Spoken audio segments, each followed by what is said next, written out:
That's why everything's changed. That's why. All right, so we're going to jump in to this first individual. His name is Matthew. Matthew is one of Jesus' disciples. And I'm going to give you a little bit of backstory about Matthew. Because you kind of need to know his backstory for you to really embrace what changed for him after he encountered Jesus. He was one of the few disciples that could read and write. Most of the disciples were illiterate. And there weren't any public schools. There were just Hebrew schools. That's what a little boy went to. He went to a Hebrew school. And they had to learn the Hebrew alphabet. Just like we learned the ABCs, they had to learn the Hebrew alphabet. And here's the other thing you need to understand about Matthew. Matthew had to be able to communicate in numerous languages where he was at, especially with what he was doing. Matthew was known as a tax collector. So he was in a Roman-occupied town, so he would have had to know Latin and Greek and Hebrew and Aramaic. So he was going to have to speak all of those languages in order for him to do his job. Okay? And Matthew was also involved in helping to obtain funds through taxes to build the Roman Empire. That's what they used that for. In Jesus' day, 1/10 was taxed on grain, 1/10, 1/5 on fruit. There was a poll tax for every single individual that you had to pay, and an income tax of 1%. That was the start of their taxes. Okay? And then after that, a tax collector could charge whatever they wanted. They only had to pay Rome what was indicated, but they could keep the rest. Okay, that was what a tax collector did. And so here's the other thing you need to understand. Matthew actually had a part in driving the other disciples into poverty.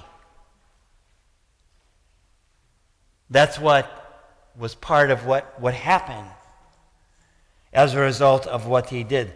So this would have caused enormous tension between Matthew and the other disciples. Enormous tension, especially when Jesus called him to be a disciple. Here's the other thing. Some scholars believe that he would have had a brother. One of the other disciples could have been his brother, James of Alphaeus, because Matthew was called Levi of Alphaeus. So there could have been a connection with them. In either case, it was a pretty good chance that he was disowned by his family. I kind of understand what that was like. When I became a Christ follower, when I was in college, my freshman year, I became a Christ follower, was really excited about my faith. I went home, and I was young, I was immature, and I sat everybody down at the dinner table and explained to them why they were wrong. Not a good thing to do. And it caused a rift between me and my dad. And as time went on, that rift increased until one day I got a phone call from my dad. And we were talking on the phone, and he was asking me about what I was doing while I was involved in ministry stuff, whatever. And he goes, "Hold on right there." He goes, "I want you to understand something. I'm about this close to disowning you." And there was a silence, and I was like, "What?" He goes, I don't know what you're doing, but I'm not real sure that I want to be connected to that. And we talked about some other things. He never did. He never did. He came close. Never did. And over the years, that relationship was mended over time. But he did not like what I was doing at all. At all. And so I kind of have a little bit of an idea from Matthew, but I almost guarantee you he was probably disowned because of what he was doing. And here's the other thing. His name, Matthew's name, Hebrew, Matachiyu, for Hebrew, his name is very ironic because his name, the first part of that, matat, means gift. And then the other part of that word, Yah, is short for Yahweh. So his name literally means gift of God. I'll tell you right now that there wasn't anybody that would consider a tax collector a gift from God. Right? But he had this other name, was called Levi. Levi. They were from the tribe of Levi. Levi was where all the priests came from. Right? That would serve God. Right? So his family had huge expectations on Matthew to become a priest and to serve God. Instead, he chose to serve Rome. Okay, so as a backdrop of all of that, okay, as we're talking about Matthew grew up in this legalistic, religious environment that created fear and shame on lots of levels. That's how he grew up. And his choice to leave his religion, okay, and pursue wealth was the only thing that provided him with a sense of worth. You need to understand that about Matthew. He needed to get away from that. So he chose to choose after something that would give him a sense of worth. He didn't get it from his religion, that's for sure. Right? And the atmosphere where he lived was drenched with these religious leaders who held people hostage over this heavy, heavy load over and over and over again. Good morning. Listen to what one of the commentators said about this culture that Matthew lived in. Make no mistake about it. Legalism is an enemy.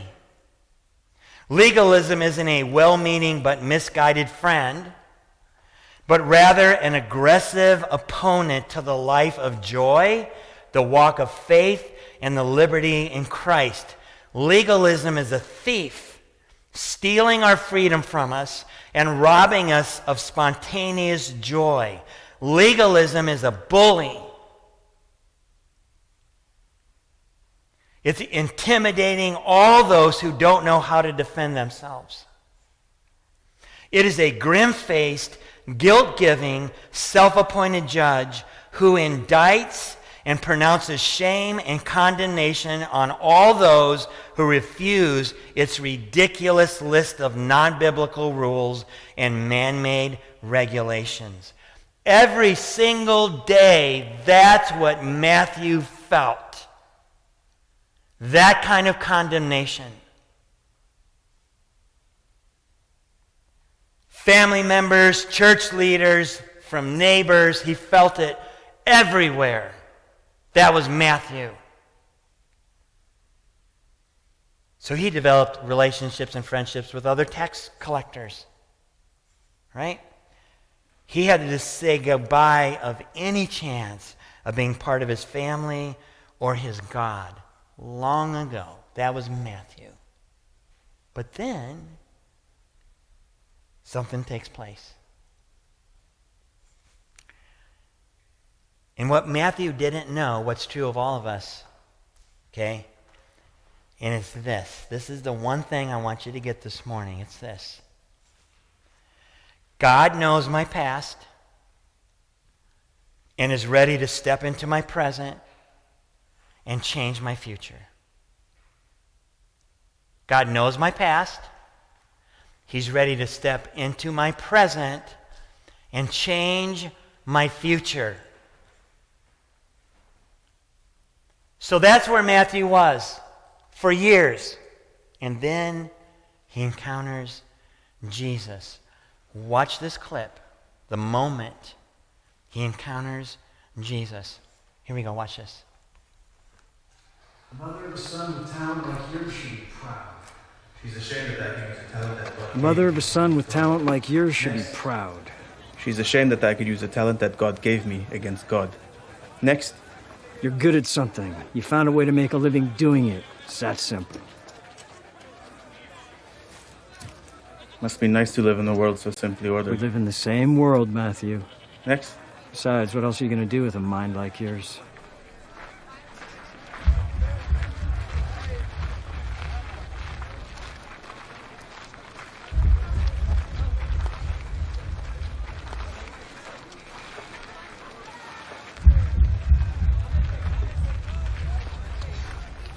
Matthew!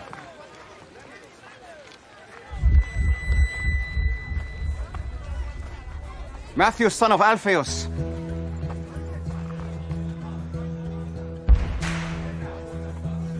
Yes.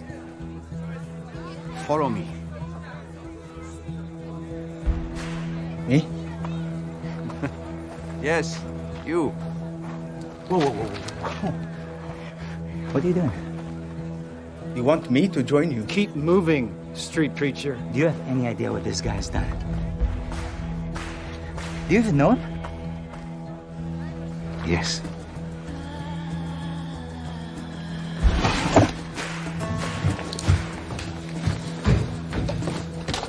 Listen, I said to... What are you doing? Where do you think you're going? Guys, let me go.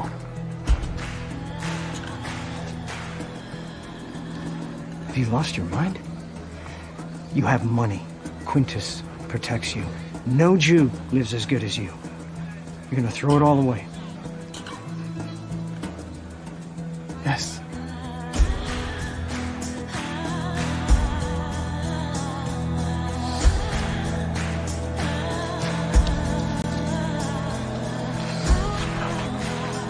I don't get it. You didn't get it when I chose you either. But this is different. I'm not a tax collector. Get used to different.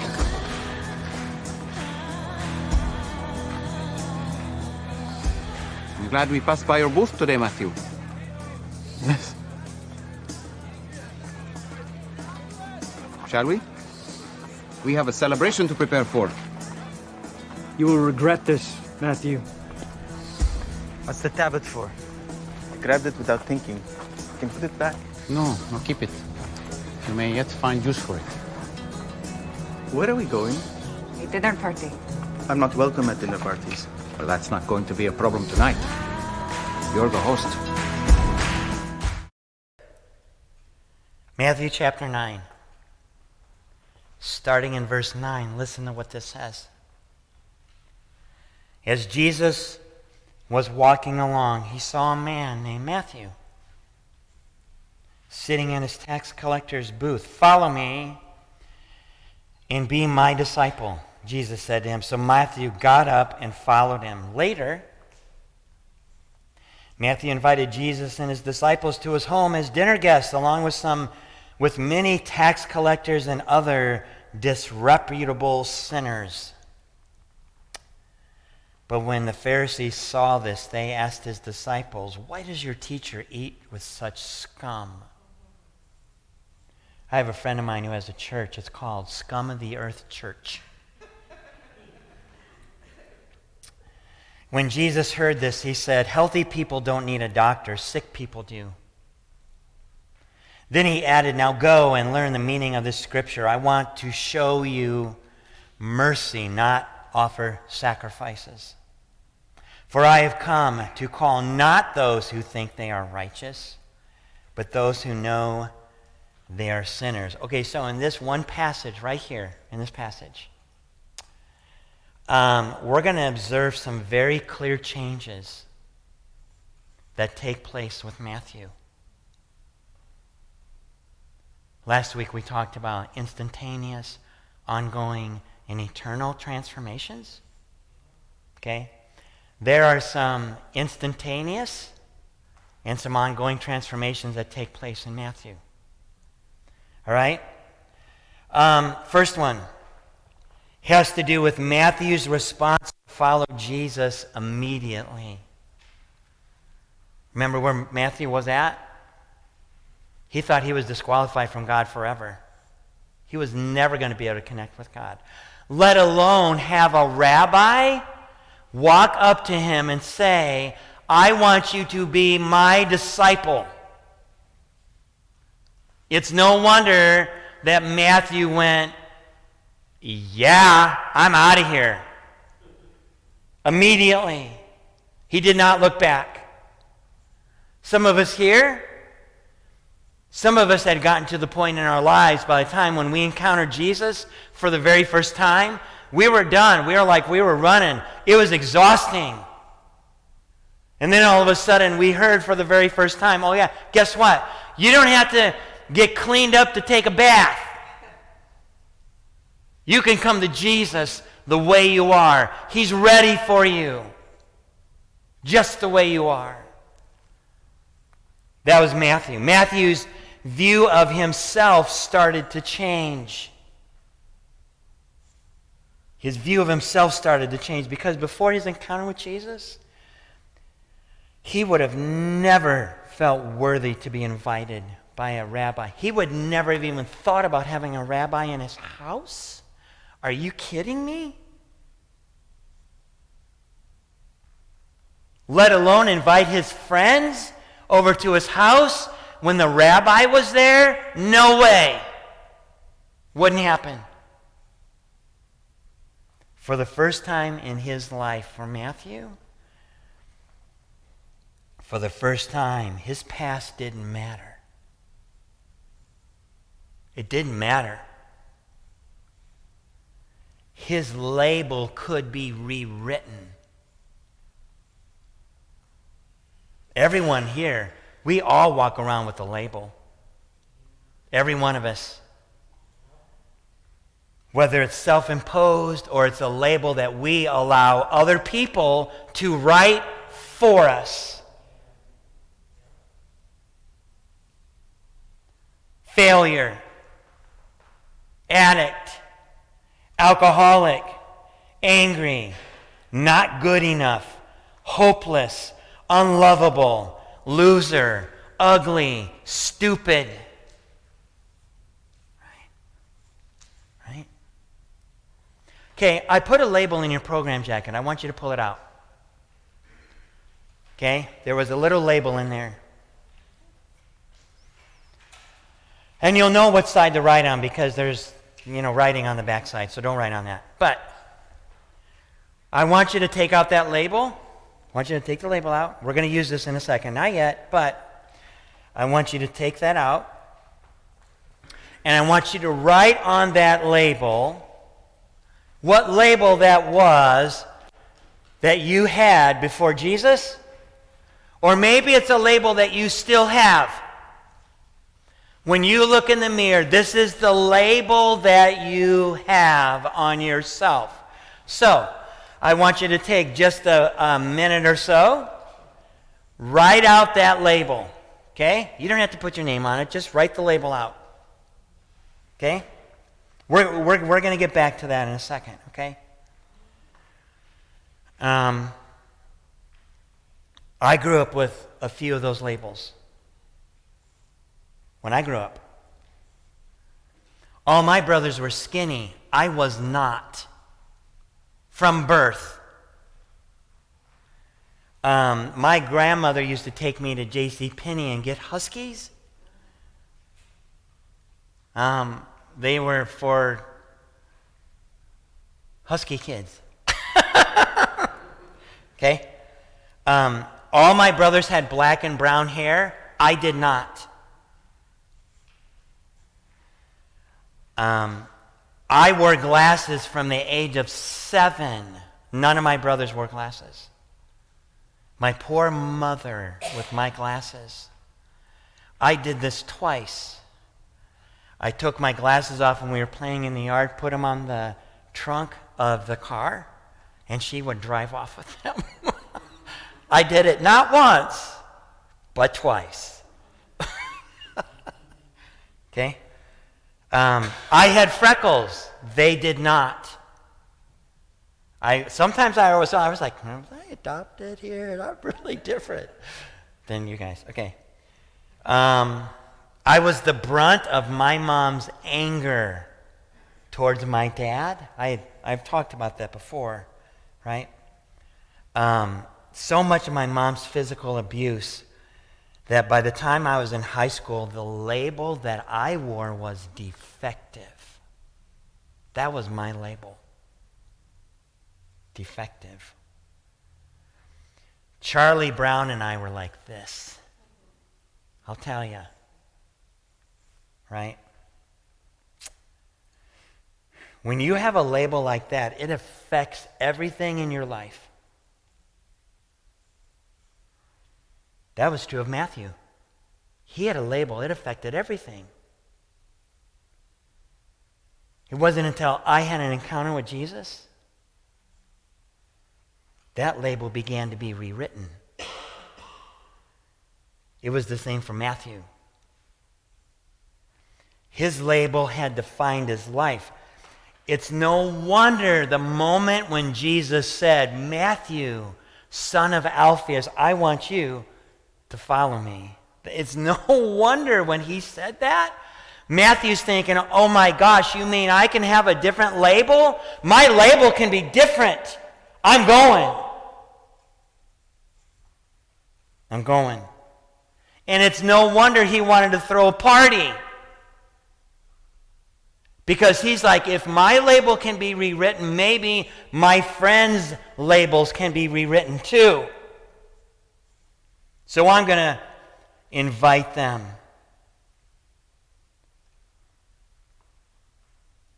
Here's the other thing about this. Legalists, listen to this. Legalists will never change the label they place on you. You need to understand that. And you don't have to be religious to be a legalist. To them, Matthew was always going to be scum. Always. When you become serious about following Jesus, there's going to be those who will always use your old label to define you. Right? What's amazing about what Matthew wrote is that of the 4 Gospels, listen to this, of the 4 Gospels, his book quotes the Old Testament more than any of the other Gospels. His gospel is the most Jewish of the other Gospels. That was Matthew. It's as if after his encounter with Jesus, he became reconnected with his roots and brought them into the story of the Messiah. He thought he had to throw it away. And after his encounter with Jesus, he was like, you know what? No. This is my heritage. This is who I am. And he brought it into that. Because part of that change that takes place in us when we encounter Jesus is that he wants us to embrace who we were meant to be from birth.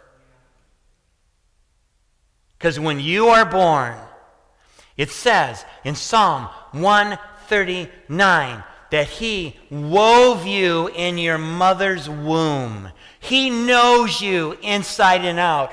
Every single one of your days is numbered. He knows every hair that is on your head or not. Right? He knows all of that.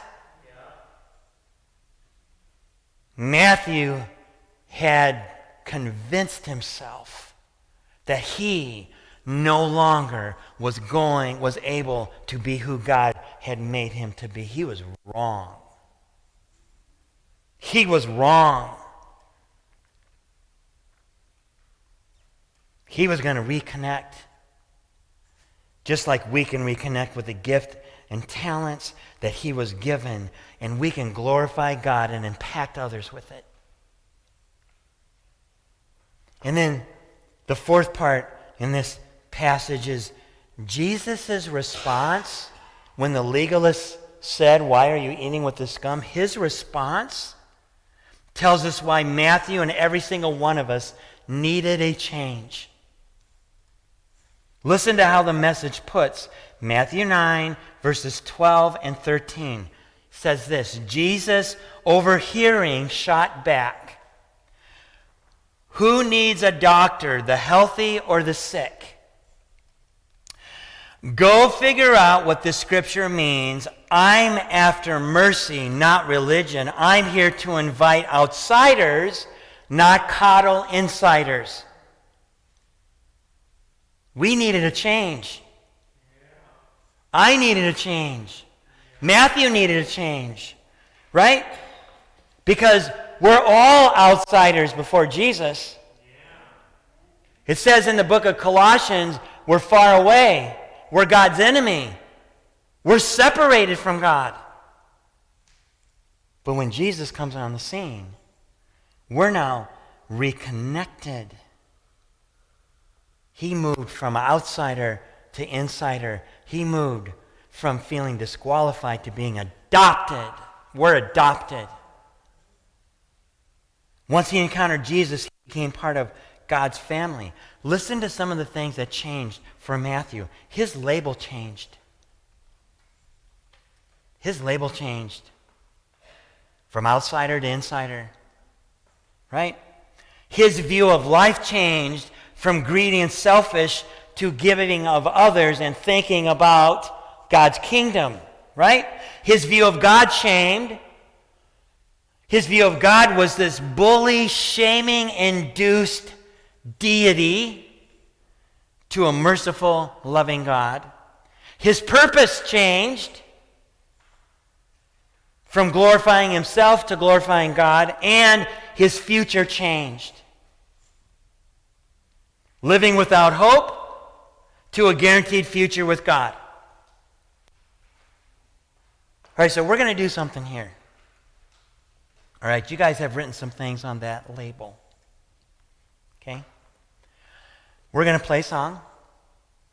All right? And this is what I want you to do while we play this song. Okay?